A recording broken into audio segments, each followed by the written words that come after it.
Bismillahirrahmanirrahim. Assalamu alaikum. Dear students, I hope all of you are fine and safe at your home. I am Dr. Faradiba. We will study the purification of recombinant protein. It means that now we have expressed the recombinant protein in the host organism. Host could be a simplest like bacteria, or it could be yeast, insect cells, or mammalian cell. So for your understanding, we can say that we have expressed the protein in the bacterial host cell. And now we need to purify this protein. How we will proceed for this? Learning goals for today's lecture are first of all an overview or introduction of the expression and purification. Then comes after the expression how we disrupt the cells to remove the proteins from the cell into the environment, and to check whether a protein is expressed or not, we run the STS page, and when it is assured that the protein is expressing into the host cell, we use different chromatographic techniques to purify the proteins, which include the ion exchange chromatography, affinity chromatography, and gel filtration chromatography. And then we determine the concentration of protein which is expressed and purified now.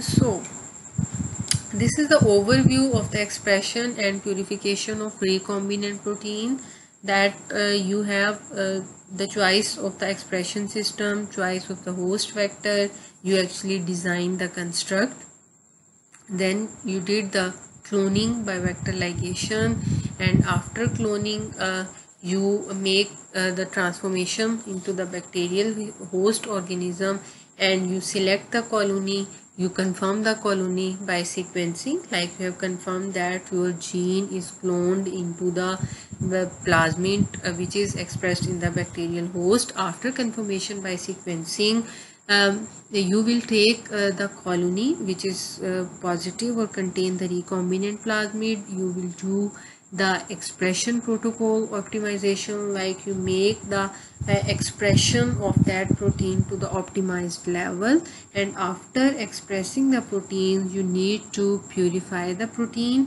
And after protein purification you can use it for various applications, like if you want to do the process of structure determination, then you will move towards the X-ray crystallization or crystallography or NMR.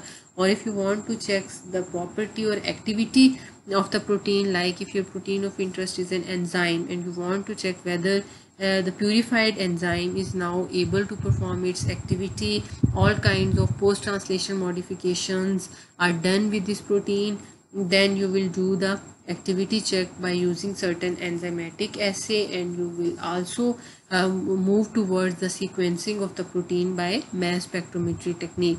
So if you found any problem in the expression of the protein, like if you see कि आपकी protein इसमें express नहीं हो रही, you are not observing your protein, then you will move again toward the first step.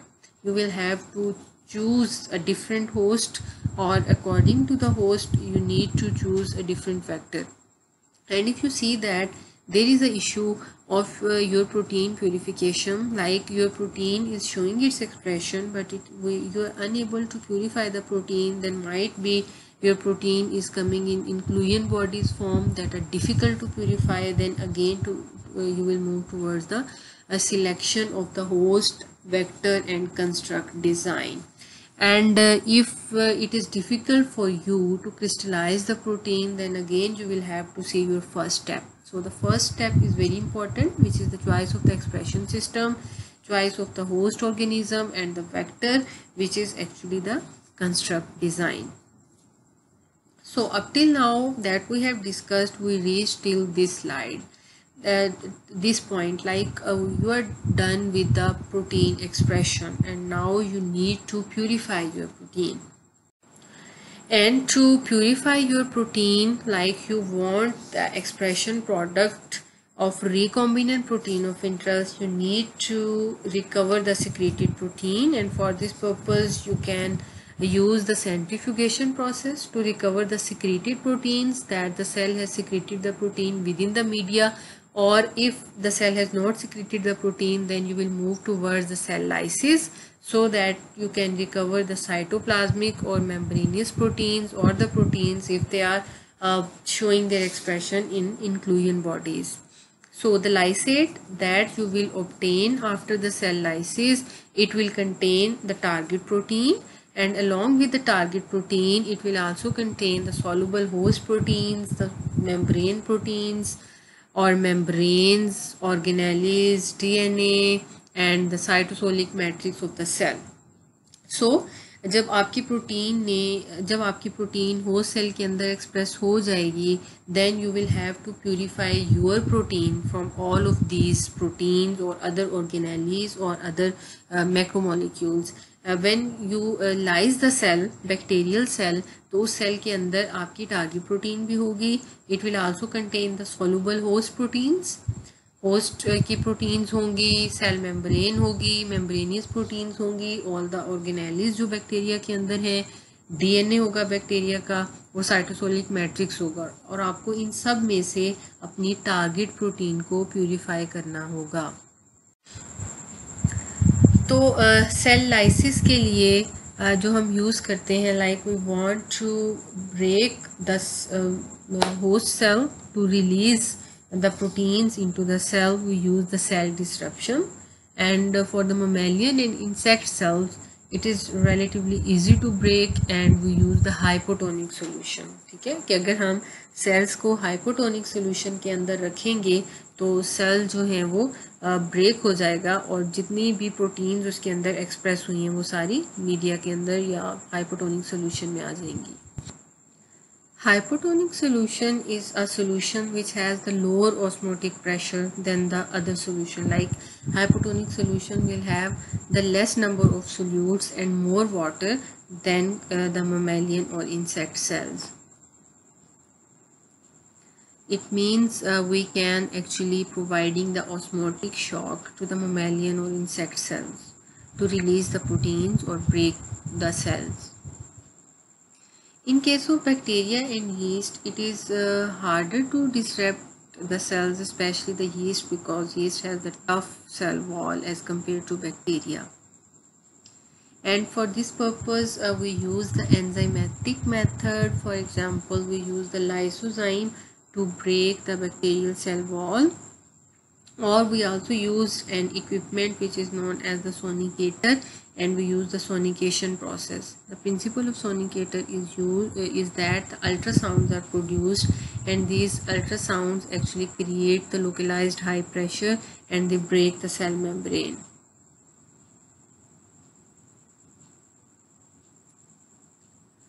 Then bead mill is also used for mechanical disruption by using the beads and high frequency agitation, that it will agitate with high frequency to break the cell membrane. Then a French press and microfluidizer is also used.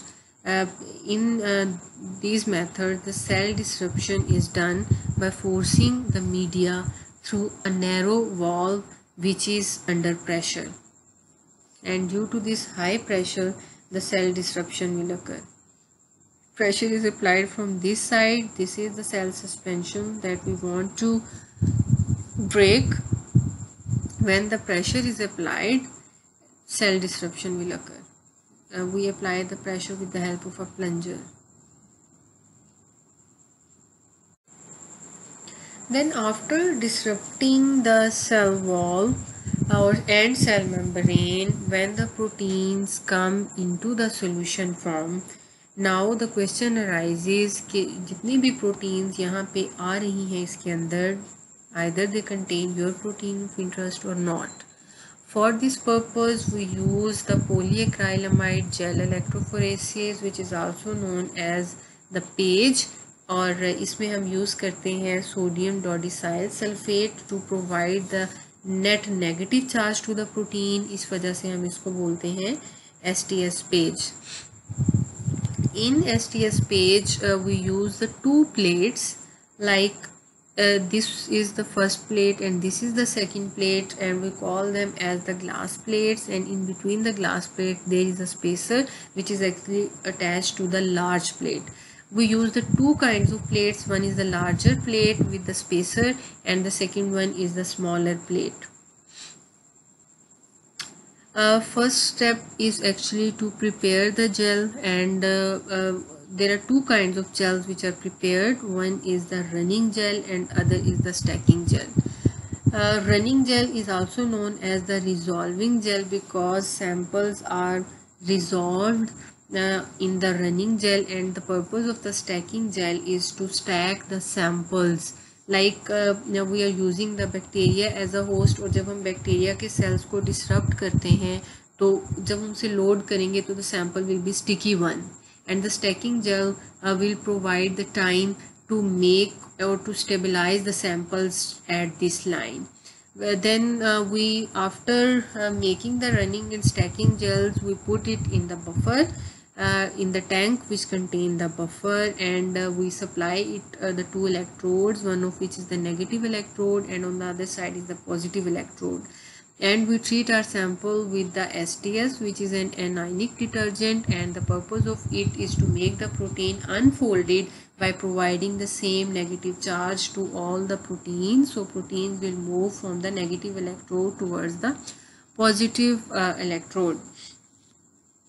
When the samples are loaded, then we supply the electric current. All the samples when stacked at this site, then we change the supply of the current, and now the samples enter into the running or resolving gel. And within the running or resolving gel, the mobility of the protein is dependent upon their dimension or their molecular weight. Smaller proteins will move faster as compared to the larger protein. And to check the proteins that either the samples are moving within the cell or not, we use the tracking dye, which is the bromophenol blue dye. It is a tracking dye. It gives the blue color to the samples, and when we see the blue color over this lane, it means that now the sample is stacked and it is ready to enter into the running gel. And when we see that the tracking dye has reached at the bottom, we then turn off the current supply from the gel. We remove the gel from these plates and we stain the gel either with the Comessi blue with the silver stain, or we move towards the western blotting. When we run the sample, either in case of the DNA, like we are working with the agarose gel electrophoresis, or we are working with the polyacrylamide gel electrophoresis, we need to run a marker. Marker is used to estimate the size of the desired protein. So this is not actually the result of the protein after the cell disruption, but it just shows the principle of the STS page, like this is your protein of interest and this is the marker, and you can estimate the size that your protein is expressing at the right side. So after running the STS page, you will observe a number of proteins over here, and you will see a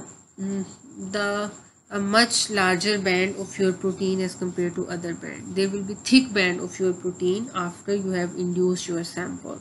As I have shown you a slide in previous lecture, the slide for the expression of REC-A protein, that it contains the uninduced sample and induced sample, and in the induced sample your protein of interest is much more. Its band is thick as compared to other bacterial proteins.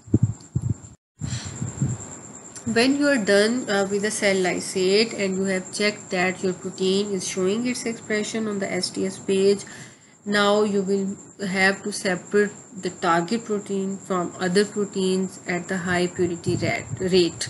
And for this purpose, we can use the in-batch method, in which we actually do the separation by gravity or spinning with the centrifuge, usually for small samples. Like if you have a small sample, we will use these small columns, and we use the slurry. Like we can use the different chromatographic, like if we are using the affinity chromatography, we will use the slurry of the affinity in chromatography, we will put the stationary phase over here and we will give it time to stabilize, और उसके बाद हम अपना sample इसमें load करके इसको centrifuge कर लेंगे, और सेंट्रीफ्यूज करने के बाद नीचे हम कलेक्ट कर लेंगे और अपनी प्रोटीन के सैंपल्स को in batch method. And second one is actually the fast protein liquid chromatography, in which we actually combining the liquid chromatography along with the column chromatography. Column chromatography means either we are using the ion exchange chromatography और the affinity chromatography और gel filtration chromatography. तो हमने तीनों type की जो chromatography की technique use होती हैं to purify the protein of interest, उनके लिए डिफरेंट कॉलम्स यूज़ होते हैं. तो उनको देखने के लिए कि हम कंप्यूटर के ऊपर भी हमारे पास इमेज आ जाए, हम उसको लिंक कर देते हैं HPLC के साथ, which is high performance liquid chromatography और हाई प्रेशर लिक्विड क्रोमेटोग्राफी. तो इसको हम कंबाइनली अगर कॉल करेंगे तो we will call it as the FPLC, which is fast protein liquid chromatography. और बैच मेथड में हम बेंच के ऊपर हम यूज़ कर रहे हैं कॉलम को, और उसके अंदर हम सैंपल और स्लरी को मिक्स करेंगे और चेक करेंगे either we are purifying with the ion exchange or we are working with the affinity chromatography. And when we are associating these chromatographic techniques with the high performance liquid chromatography, then it will become the fast protein liquid chromatography. Usually for protein purification we use more than one step, but for every purification step the yield of the pure protein decreases. So the first is actually to capture the protein, which is to isolate it from other protein, stabilize it and concentrate it, because first other proteins will get removed and your protein will become concentrate within the column. And second step is to remove your protein from the column to polish it to achieve the high purity, and for that purpose you will use some other kind of chromatography. So these are the main tips which you can use to optimize the purification strategy. Like keep it in your mind to be aware of contaminants at each step of purification, because अगर आप अपनी protein को ढेर सारी protein से purify करने लगे हैं तो आपको ये माइंड में रखना चाहिए कि आपकी प्रोटीन के साथ कुछ दूसरे कंटेमिनेटेड प्रोटीन्स लाइक जो बैक्टीरियल प्रोटीन्स हैं वो भी प्यूरीफाई हो जाएंगी. तो सबसे पहले तो प्रोटीन की कंसंट्रेशन को डिटरमिन करना है. उसकी डिटेक्शन के लिए आप सिंपली जो है वो उसकी एब्जॉर्बेंस चेक कर लें 280 नैनोमीटर पे यूवी रेंज में. देन आप उसकी प्योरिटी चेक कर सकते हैं अपॉन द STS पेज और वेस्टर्न ब्लॉटिंग और even using the mass spectrometry technique if it is available in your laboratory. Then you can check the stability of the protein, like the pH, temperature, detergent, ionic strength, additives, organic solvents, or the protein sensitivity to proteases. Then you will move towards the purification of the protein, and for purification you can use certain tags to purify your protein. For example, if you are using any tag with your protein, then you can use the affinity chromatography technique. हम discuss करेंगे कि affinity chromatography में कितने type के tags होते हैं जो most commonly use होते हैं. Then you can also catch the property of your protein, which is the isoelectric point. On the basis of isoelectric point, you can purify your protein from the other proteins which have the different isoelectric point. For this we use the ion exchange chromatography, and these two techniques are actually used to concentrate your protein.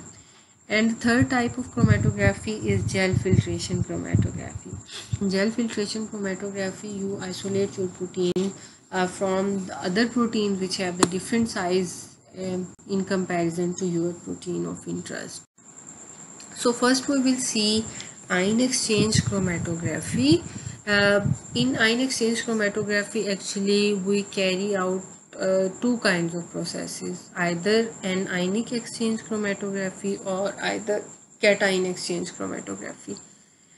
The principle of this technique is that the separation of the protein will occur according to the charge of the protein.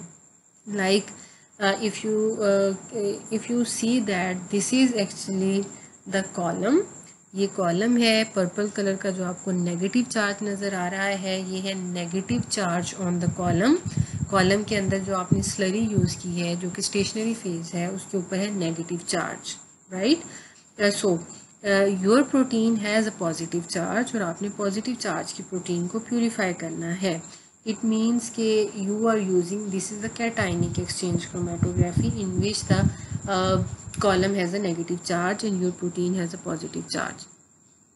जब आप अपना protein sample इसमें add करेंगे तो this protein sample is actually a mixture of positive and negative charges. तो positive charge will make interaction with the negative charge attached to the column and the negative charge proteins will move outside. We will do the gradient illusion. Gradient illusion will allow the separation of different proteins at different times. So after mixing or adding our sample to the column, we will elute the proteins with increasing salt concentration.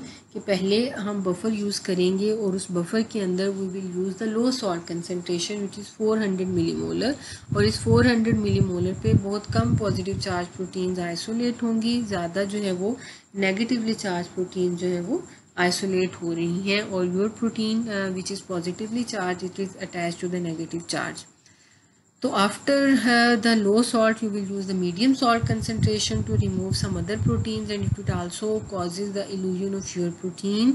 And then by using the high salt concentration means you will use the high concentration of now positive and negative charge, and these positive charges will make more strong interaction with the negative charge which is located onto the column, and your protein of interest is released. And as we are connecting the ion exchanger or ion exchange chromatography with the liquid chromatography, high performance liquid chromatography, the detector will detect by taking the absorption at 280 nanometer. And here you can see the illusion of different molecules. So the unbound molecules will elute before the gradient begins, and this peak shows unbound molecules or some other proteins which are not for your kind of interest and which is not tightly bound to the column. So as you do the gradient illusion and do the wash by using the high salt concentration, you can see here the band is increased. The band width and length is increased, and this shows the illusion of that protein which is tightly bound, right? It's the tightly bound molecule which is eluted by using the high salt concentration.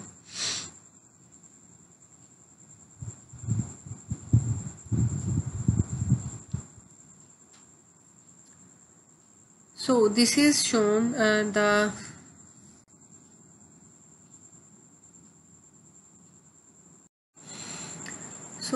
this was all about the ion exchange chromatography that we have seen in the previous slide. And the second technique which is used to purify the protein is the affinity chromatography. The principle of affinity chromatography is actually based upon the interaction of different molecules or biorecognition interaction. For example, if you make interaction of the enzyme and substrate, and then you will break this interaction by using the inhibitors or analogs or cofactor. इसके लिए मैं आपको एक simple example देती हूँ, like you are expressing your protein of interest in a bacterial host, और आप चाह रहे हैं कि आप उसको प्यूरीफाई करें। तो प्यूरीफाई करने के लिए जैसे हमने ये तीनों टेक्निक्स क्रोमेटोग्राफी की डिस्कस की करेंगे और कर रहे हैं, like it is ion exchange है या अफिनिटी क्रोमेटोग्राफी है या जेल फिल्ट्रेशन क्रोमेटोग्राफी है। तो इनमें से सबसे ज़्यादा जो स्पेसिफिक टेक्निक है वो है अफिनिटी क्रोमेटोग्राफी। कि अफिनिटी क्रोमेटोग्राफी की टेक्निक के थ्रू जब हम प्रोटीन को प्यूरीफाई करेंगे तो प्रोटीन के साथ कंटेमिनेटेड प्रोटीन के आने के चांसेस कम होते हैं, और कम कंटेमिनेटेड प्रोटीन्स आती हैं because we are purifying protein by making it affinity with some other molecule. तो अगर आप अपनी प्रोटीन ऑफ इंटरेस्ट को प्यूरीफाई करना चाह रहे हैं तो इसके लिए you will have to make decision when you are making the vector. कि वेक्टर कंस्ट्रक्शन के स्टेप पे आपने ये डिसीजन लेना है कि आपने इसके साथ कोई टैग लगाना है या नहीं। We are actually tagging our protein. तो उसके लिए क्या है कि लाइक ये जो आपको नज़र आ रहा है, it is my protein of interest, और मैंने अपनी प्रोटीन ऑफ इंटरेस्ट के साथ जो है ना वो GST का टैग लगा दिया। GST is glutathione S transferase. अब ये जो GST का टैग है, it will make interaction with the column, कि कॉलम जो है वो उसके पास जो है वो स्पेसिफिक GST की अफिनिटी का मॉलिक्यूल अटैच है, जिसके साथ जो है वो मेरी जो प्रोटीन है वो इंटरेक्ट कर लेगी और बाकी सारी प्रोटीन जो है वो वॉश आउट हो जाएंगी। और जब वो सारी प्रोटीन वॉश आउट होंगी, then I will add the glutathione in it. जब मैं ग्लूटाथायोन ऐड करूँगी तो glutathione will have the more affinity with it, because अब कंपटीशन स्टार्ट हो गया। Now there is competitive affinity, if there is more concentration of glutathione, so glutathione will make interaction with it and your protein bound to the GST will be eluted out। और जब आप उसे elute कर लेंगे तो then हम protein को डायलाइज करके GST को उसके साथ से ब्रेक कर सकते हैं by using the different enzymes like proteases enzymes. तो हमें ये डिसीजन जो बनाना लेना है कि प्रोटीन जो हमारी एक्सप्रेस हो रही है, हमने उसको अगर प्यूरीफाई करना है तो मोस्टली जो मेथड यूज़ होता है वो टैग करने का होता है। And these tags are available in different vectors. Like अगर आप PJEX सीरीज़ के वेक्टर्स ऑब्जर्व करें तो these vectors are used for cloning and expression of the proteins in the bacterial host, और इन वेक्टर्स के अंदर GST टैग्स होते हैं। अदरवाइज अगर आप पेट वेक्टर्स देखें तो पेट वेक्टर्स के अंदर हिस्ट टैग लगा हुआ होता है। Hist tag is actually histidine, कि वहाँ पे पोली हिस्ट टैग लगा होता है कि 6 हिस्टिडीन के मॉलिक्यूल्स का टैग होता है। And your protein is actually hist tag and within the column there is nickel, और हिस्टिडीन और nickel will make interaction with one another. तो अगर आप अपनी प्रोटीन के साथ हिस्ट टैग लगा लेते हैं and then you want to purify your protein from the sample, then आपने कॉलम के अंदर से अपने पूरे सैंपल को पास किया और सैंपल को आपने इंक्यूबेट कर दिया पहले कॉलम के साथ for 30 minutes or more, so that your protein of interest containing the polyhist tag will make interaction with the column, and when you will elute the sample, then all the other proteins elute first, and then you will add the imidazole, which is a competitor for your protein, because imidazole will make more strong interaction with the nickel as compared to the his, और आपकी जो protein है it will get released along with the histidine and you will purify your protein using the his tag। इसी तरह से हम antibodies and antigens को भी यूज़ करते हैं, like flag tag protein which are also customizable, we will discuss about them also. Then membrane receptors and ligands, then biological small molecules and their receptors, for example strap tag proteins use होती हैं, या फिर maltose binding protein tags protein use होती हैं, या जैसे अभी हमने ये एग्जांपल देखी है मेटल आइंस की और प्रोटीन्स की having the polyhistidine sequence which make interaction with the metals। So I will end today's lecture over here, and in the next lecture we will continue from the affinity chromatography, and then we will discuss about the gel filtration chromatography and how can we determine the concentration of protein। In today's lecture we have discussed about the protein purification techniques। After expressing your protein of interest in the host organism, you need to purify your protein, and for this purpose you need to disrupt the host cell to release your protein into outside the cells। Then you check whether your protein is expressing or not by running the protein along with the uninduced sample on the STS page। Then after the confirmation that your protein is showing its expression, you move towards the protein purification, and for protein purification you will have to use more than one kind of technique। Like first of all you will make or screen the proteins and make different illusions by using ion exchange chromatography or gel filtration chromatography, and at the end you will move towards the affinity chromatography, because affinity chromatography is more specific, and this is the most commonly used technique. So that's all from my side. If you have any question, please ask.